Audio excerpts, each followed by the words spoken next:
वो नहीं है कि मैं 45 मिनट्स लिखूंगा फिर 15 मिनट बाहर घूमूंगा, वो वहाँ नहीं चल सकता ना।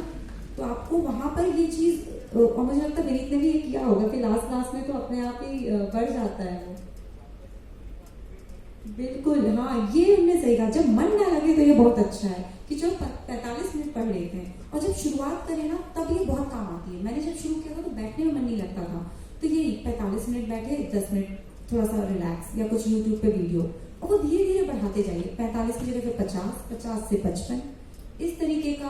और धीरे धीरे मतलब जब आपके 3-4 महीने हो जाए तब आदत बना लीजिए कि 3 घंटे एक बार में बैठ सकें। एग्जाम हॉल में बैठना है, दिमाग लगाना है। ये हो गई एक बात। दूसरी, कई लोग कहते हैं याद नहीं रहता, फैक्चुअल बहुत है और भूल जाते हैं। 2 टिप्स हैं इसके लिए। एक, लिख लिख करके पढ़ना है। यदि आप सिर्फ आंखों से देख करके ज्ञान ले लेते हैं तो फिर वो ज्यादा दिनों तक टिकता नहीं है। जब मसल्स प्रेस होती है ना हाथ की, और थोड़ा सा एनर्जी जाती है, थोड़ा सा पेन होता है हाथ में, तब हमको बिल्कुल लंबे समय तक याद रहता है ब्रेन में। और ये आपने एक्सपीरियंस किया होगा, कोई चीज लिख लीजिए आपको याद रहेगी। एक और टिप कि कैसे याद रखें, रिवाइज कैसे करें। जो आप पढ़ने बैठेंगे ना पहली बार में से समझिए कि भाई एक बार पढ़ लिया, कंसेप्चुअल क्लैरिटी ले ली। दूसरी बार कुछ अंडरलाइन, कुछ हाईलाइट, कुछ नहीं। दूसरी बार में जब पढ़ रहे हैं ना, एक पेंसिल लेके हाईलाइट करिए उसको। क्या हाईलाइट करेंगे? जो इंपॉर्टेंट पॉइंट्स हैं या जो भूल रहे हैं। तीसरी बार जब आप उसको पढ़ेंगे ना तो एक पेन लेकर के पढ़िए। अब जो हाईलाइटेड पोर्शन है वही पढ़ना है, उसमें से भी कुछ चीजें होंगी जो अभी भी भूल रहे होंगे, पेन से हाईलाइट कर लीजिए। चौथी बार में पढ़ेंगे, हाईलाइटर से पढ़िए, जो अभी भी भूल रहे हो हाईलाइट कर दिया।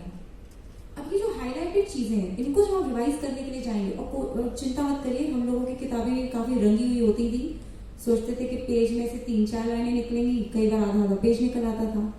उसकी कोई दिक्कत नहीं है, वो बाद में धीरे धीरे रिफाइन होता जाएगा। जो हाईलाइटेड पोर्शन है उसको रिवाइज करना है लिख लिख करके। नोट्स नहीं बनाने का बोल रही, सिर्फ लिखने का बोल रही हूँ।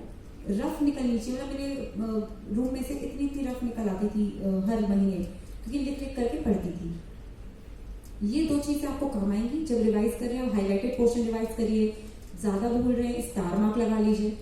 जब ऐसे बार बार दोहराते रहेंगे ना, 1 बार 2 बार 3 बार, चीजें अपने आप दिमाग में सेटल हो जाएंगी, और प्रैक्टिस तो आप करेंगे ही। एक बात तो हुई ये। दूसरी चीज, नोट मेकिंग। नोट्स मैंने प्रीलिम्स के लिए नहीं बनाए, उन चीजों के लिए नहीं बनाए जहाँ जैसे कोई किताब है अब उसी में से पढ़ना है, तो क्यों उसको पहले हाईलाइट करेंगे, फिर वही हाईलाइटेड चीजें लिखेंगे, फिर उनको पढ़ेंगे। कोई सेंस नहीं है उस बात का। ज्यादा अच्छा नोट्स वहां बनाइए जहाँ पे चीजें एक जगह नहीं मिलती। मेंस के लिए काम आएगा। मेंस का वो क्वेश्चन क्योंकि मल्टी डायमेंशनल होते हैं कि डिस्कस, एनालाइज, ये वो। कोई भी टॉपिक पढ़ा, मैं 1 पेज लेती थी। सपोज टॉपिक है एग्रीकल्चर तो बहुत वास्ट टॉपिक है। मैं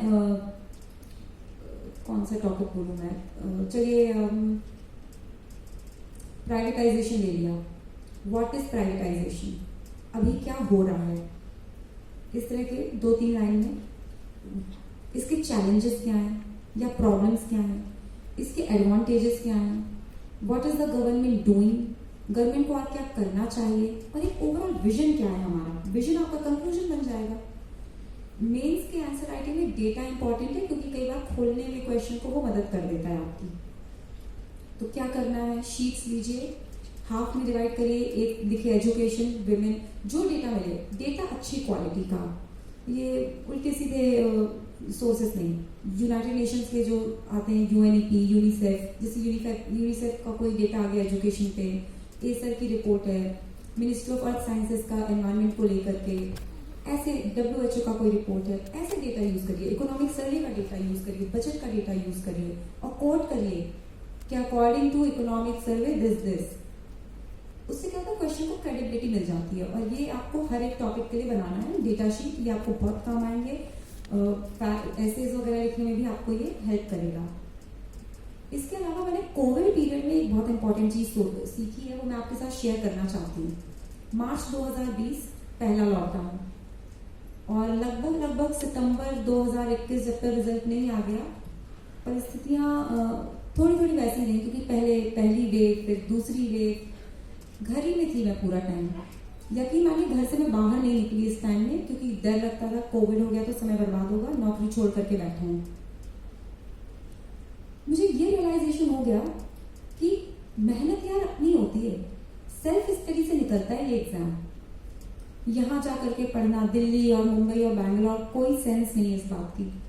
सब लोग अपने अपने घरों में बंद थे इस बार, और मुझे लगता है सबने, जिन्होंने भी ये परीक्षा निकाली है या जिन्होंने मेहनत की होगी इस बीच में, आपने एनालाइज किया होगा कि जो पढ़ाई आप खुद करते हैं, ये इधर उधर भाग कर नहीं, कि भीड़ का हिस्सा बन के नहीं, जो अपने मन में संतुष्टि से, पेशेंस से जो पढ़ाई होती है, उसका कोई जवाब नहीं होता। और घर वालों का सपोर्ट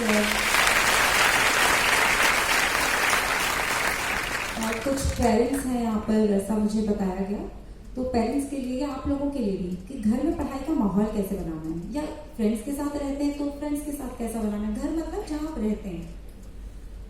जब मुझे लिखना था तो मैं बड़ी घबराई हुई थी। मैंने मम्मी से कहा, मम्मी मैं टेस्ट कहाँ दूंगी और परीक्षा की मैं तैयारी कैसे करूंगी, मुझे बड़ा डर लगेगा पहली बार परीक्षा हॉल में जाके। तो उन्होंने बोला घर में डिसिप्लिन, इस सब चीज़ों का एक ही सोल्यूशन है, डिसिप्लिन लेकर आना। तो उन्होंने बोला एक काम करते हैं, हम तुम्हें पेपर प्रिंट करके दिया करेंगे, तुम बैठ जाना और हम टाइमर लगा करके ले लेंगे। 2 घंटे का प्रिंट्स होता है, वो 1 घंटा 50 मिनट का टाइम लेके और बस मेरा पेपर खींच लेते थे। तो एक प्रेशर मेंटेन रहता था कि नहीं वो अभी ले लेंगे आकर के पेपर, और वो उसको फिर चेक करना, एनालाइज करना, वो सब होता था। तो इस तरह का माहौल आप टिप्स घर पे यूज कर सकते हैं। विनीत ने कहा ना, वो लिखते थे कि हर घंटे उन्होंने क्या किया। जब ऐसा लगे कि घर में डिसिप्लिन नहीं आ रहा, 3-4 दिन लिखिए हर घंटे आप क्या करते हैं। कई बार ना आत्मग्लानि होने लगती है कि अरे यार बहुत ज्यादा ही टाइम बर्बाद कर रहे हैं, पढ़ लेना चाहिए। एक चीज और, मोटिवेशन की मैं बात करूं, मेरा मानना है यहाँ पे ज्यादातर लोग मिडिल क्लास बैकग्राउंड से आते हैं। हमारे मम्मी पापा ने क्या सैक्रिफाइसेस किए वो हम सबको मालूम है। जब भी कभी लगे ना मन नहीं कर रहा या कुछ गलत करने का मन, कि अरे आज नहीं पढ़ो, कल नहीं पढ़ो, परसों भी मत पढ़ो, आंखें बंद करके सोचिएगा कि आपके माता पिता ने क्या क्या क्या छोड़ा होगा आपके लिए, और आप ये अगर थोड़ा सा मेहनत कर लें, थोड़ा सा और त्याग, तो ये कितनी खुशी होगी। मैं अक्सर आंखें बंद करके सोचती थी कि just imagine I got AIR1, oh wow, and I was my mummy कितनी खुश होंगी, मेरे पापा कितने खुश होंगे। वो फीलिंग करें आंखें बंद करके अकेले में, बिल्कुल आप देखेंगे आपको लगेगा कि नहीं मुझे पढ़ना है, आई कैन नॉट स्टॉप। और भी जैसे सर ने भी कहा, विनीत ने भी कहा, पेशेंस रखना है। सिलेबस बहुत बड़ा है। जब पहाड़ चढ़ना शुरू करते हैं, पहले 2-3 कदम तो ठीक है, उसके बाद सोचते हैं अरे क्या करें, पीछे जाएं आगे जाएं, एक एक कदम बढ़ाते जाइए। नहीं दिख रही ना आपको अभी माउंटेन की वो एंड, नहीं दिख रहा ना एग्जाम का एंड, कि एग्जाम क्या होगा, कैसे होगा, नहीं निकलेगा, आज में रहिए। आज क्या पढ़ सकते हैं, आज क्या पा सकते हैं, उस पर ध्यान दीजिए। आज कंटेंट में क्या ऐड होगा, इस तरीके की अगर आप अप्रोच रखेंगे ना, तो रोज कुछ ना कुछ सीखेंगे और बन जाएंगे, निकल जाएंगे आप। नेगेटिविटी से दूर कई तरह के लोग मिलेंगे। जब मैंने नौकरी छोड़ी तो कई लोग तो कहते क्या कर रहे हो, लाइफ बर्बाद करनी है अपनी, भोपाल में रहती हो, भोपाल में जॉब है और क्यों करना है, 3-4 साल लगेंगे, नहीं निकलेगा, और नहीं निकल जाएगा तो रैंक नहीं आएगी, फिर क्या होगा। मतलब बहुत तरह की बातें उन्होंने की मेरे से। और मेरी मम्मी ने बस एक ही चीज बोली, वो मुझे कहानी सुनाती थी कि अलेक्जेंडर द ग्रेट, उसकी ना मदर ने उसने कोई कभी बैटल हारा नहीं, वो ही वाज इनविंसिबल, क्योंकि उसकी मदर ने उसको बचपन से ये बोल दिया था कि तुम हराए नहीं जा सकते, तुमसे कोई नहीं जीत सकता। और उसने वो बात मान ली कि मुझसे कोई नहीं जीत सकता, और वो फिर नहीं हारा। जो आप सोचेंगे वही होगा। बिल्कुल गांठ बांध लीजिए कि चाहे कितनी मेहनत हो, कुछ हो, मैं करके दिखा दूंगा या दिखा दूंगी, 1 साल के अंदर दिखा दूंगी। बिल्कुल ऐसी दृढ़ संकल्प रखिए और ऐसे लोगों से दूर ही हो जाइए जो नेगेटिव बात करते हैं, वो आपको नीचे खींचेंगे। लक्ष्य पे ध्यान केंद्रित रहेगा, चीजें हो अपने आप अपने बिल्कुल पॉइंट पे आ जाएंगी। देखिए कई बार हमारे साथ परिस्थितियां होती हैं, कुछ लोग होते हैं वो आर्थिक कारणों से नहीं आगे आ पाते, तो उन लोगों की मत सुनिए, कह रहे तुम तो गांव में रहते हो या छोटे शहर में रहते हो, तुमसे कैसे होगा, वहां जाओ, यहाँ जाओ, दिल्ली चले जाओ। अरे मेहनत खुद करनी है। और ये बात मैंने कोविड के टाइम पे सीखी। जब कोविड आया, बिल्कुल घर में शांति से ये 1-1.5 साल पूरा एग्जाम की तैयारी, बस सब कुछ वहीं से। उन लोगों का जवाब यही है कि आप जहां हैं वहां रह करके ऐसी मेहनत करके दिखाइए कि मेरी तो दूसरी आई है, मैं तो चाहती हूँ कि यहाँ पे बैठा बच्चा पहली रैंक लेकर के आए मध्य प्रदेश से। आप हिस्ट्री क्रिएट करिए कि अगर इच्छा शक्ति हो तो कोई भी बाधा हमारे सामने छोटी पड़ जाती है। हम जहां भी हैं, जो भी हमारे पास है, जो भी हम कर सकते हैं, हम उसके दम पे क्या क्या नहीं करके दिखा सकते। वाकई में अगर आप देखेंगे जो देश के महान रत्न हैं वो बहुत ही हम्बल बैकग्राउंड से आए हैं। Kalam sahab, doctor Kalam, he is the best example. Thomas Alva Edison, वो तो न्यूज़पेपर बेचते थे। Michael Faraday, book binder. एक ही चीज कॉमन थी, ललक थी बहुत ज्यादा। जहां भी है मेहनत करिए, बिना मेहनत के तो कुछ भी नहीं है। आपको यहाँ पर इतने अच्छे टीचर्स हैं, इतना अच्छा गाइडेंस है, कितना दे पाएंगे? 10%। देखिए टीचर्स का गाइडेंस कहाँ काम आता है? हम कई बार खो जाते हैं, क्या पढ़ें, कैसे पढ़ें। बातें करने में बहुत अच्छा लगता है कि ऐसा कर लीजिए, वैसा कर लीजिए। कुछ लोगों को दिक्कत होती है कि भाई थोड़ा गाइडेंस मिल जाए, तो भाई टीचर्स हमारे काम आ जाते हैं। वो आपको 10% दे देंगे, 90% आपका है। अच्छे से अच्छा भी पढ़ा देंगे ना, और आप मेहनत ना करें, यूजलेस।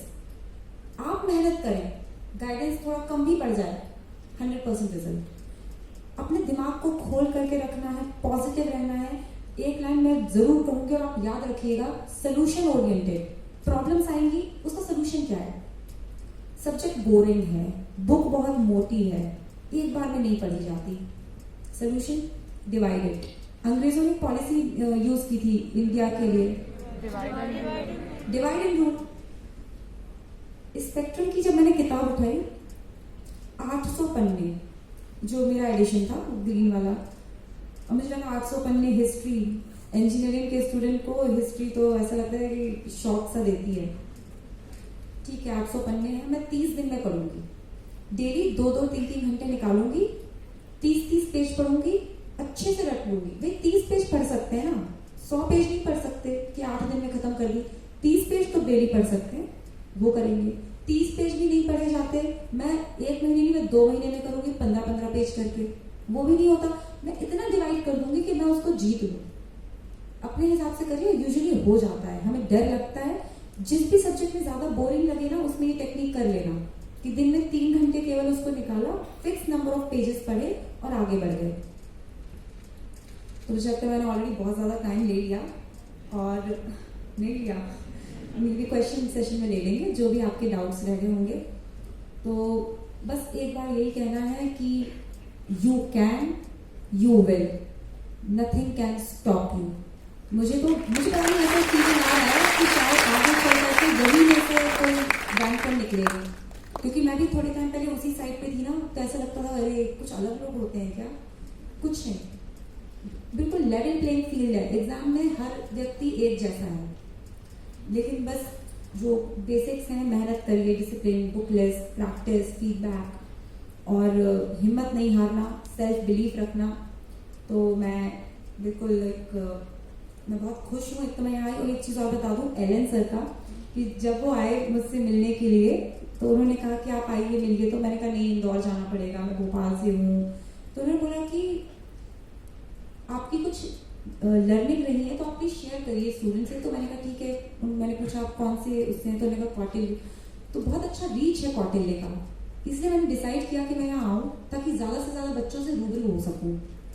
तो थैंक यू कौटिल्य अकेडमी, सबको आपने एक साथ यहाँ पर बुलाया, और मुझे बहुत अच्छा लगा आप लोगों से बात करके। Actually this is my favourite audience, क्योंकि मैं भी उन्हीं में से निकल करके आई हूँ, आप ही का एक हिस्सा हूँ। और आप सभी को भी, और एक सॉरी क्योंकि हम थोड़ा सा लेट हो गए थे तो आप लोग को वेट करना पड़ा। आई होप आप यहाँ से कुछ सीख करके जाएंगे। लास्ट में बस एक चीज मैं चाहती हूँ कि आप लोग बोल दें, वो वाली जो रो है ना, वो बोलेगी वी शुड, ये रो बोलेगी वी कैन, और ये रो बोलेगी we can, we will. Clear? First row we should, all the very best.